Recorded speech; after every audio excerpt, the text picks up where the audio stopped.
Nine channel కి స్వాగతం. అదేవిధంగా మన జరిగినటువంటి ఎన్నికల్లో ఇంత మంచి చేసి ఇన్ని రకాలైనటువంటి సంక్షేమ కార్యక్రమాలు అందించి మనం ఓడిపోయాము. ఇది ఒక మిరాకిల్గా ఉంది. దేశవ్యాప్తంగా కూడా మన దగ్గర ఆధారాలు లేవు, అయినప్పటికీ దేశవ్యాప్తంగా మరి శకుని మామ ఎలా అయితే పాచికలు ఎలా కావాలంటే అలా వేస్తాడో అలా తెలుగుదేశం పార్టీ, జనసేన, బీజేపీ కావాల్సినట్టు అక్కడ పాచికలు పడినాయి అని చెప్పి మా పార్టీ కానీ, జగన్మోహన్ రెడ్డి గారిది కానీ, మాది కానీ అభిప్రాయం. అదేవిధంగా రేపు రాబోయే రోజుల్లో ఈ 6 నెలలు కూడా కొంత టైం ఇచ్చి చూద్దాము. ఆ తర్వాత చంద్రబాబు నాయుడు చెప్పినటువంటి దొంగ హామీలని ఎట్టి పరిస్థితుల్లోనూ నెరవేర్చలేడు. ఎందుకంటే ఇవాళ చూసాం సూపర్ 6 అని పెట్టాడు. ఆ సూపర్ 6లో 18 సంవత్సరాలు దాటినటువంటి ప్రతి మహిళకి 1500 పెన్షన్ ఇస్తానన్నాడు. రేపు 1వ తారీఖు ఇస్తున్నాడా?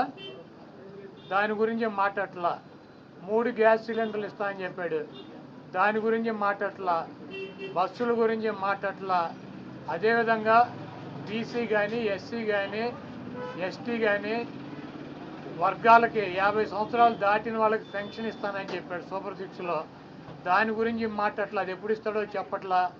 అదేవిధంగా ఇంకోటి 20 లక్షల మందికి నిరుద్యోగులకి ఉద్యోగాలు ఇప్పిస్తాను. ఉద్యోగాలు కనుక ఇప్పించలేకపోతే ఈ లోపు 3000 రూపాయలు నిరుద్యోగ వృత్తి కూడా ఇస్తానని చెప్పి సూపర్ 6లో పెట్టాడు.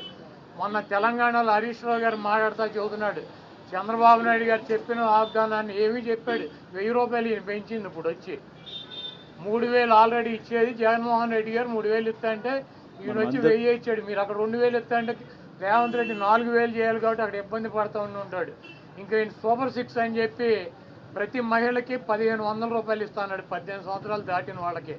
మరి ఆ వాగ్దానం ఎప్పుడు చేస్తాడు? రేపు 1వ తారీఖు ఇవ్వరా? కాబట్టి తెలుగుదేశం పార్టీ ఆయన ఇచ్చినటువంటి వాగ్దానాలను, చంద్రబాబు నాయుడు చేసినటువంటి వాగ్దానాలని పక్కదారి పట్టించడానికి ఊరికినే నిన్నేమో పోలవరం వెళ్ళి వచ్చాడు సోమవారం, మళ్ళీ గురువారం ఏమో అమరావతి వెళ్ళి వచ్చి అక్కడ అన్నీ తిరిగి ఈయన కాలక్షేపం కబుర్లు, కాలక్షేపం మాటలు, ఊరికినే ఆయన వెళ్ళి అటు ఇటు తిరిగి రావటం తప్పించి ఎప్పుడు నువ్వు సూపర్ 6 అమలు చేస్తున్నావో స్పష్టంగా చెప్పాలని చెప్పి మేము డిమాండ్ చేస్తున్నాం.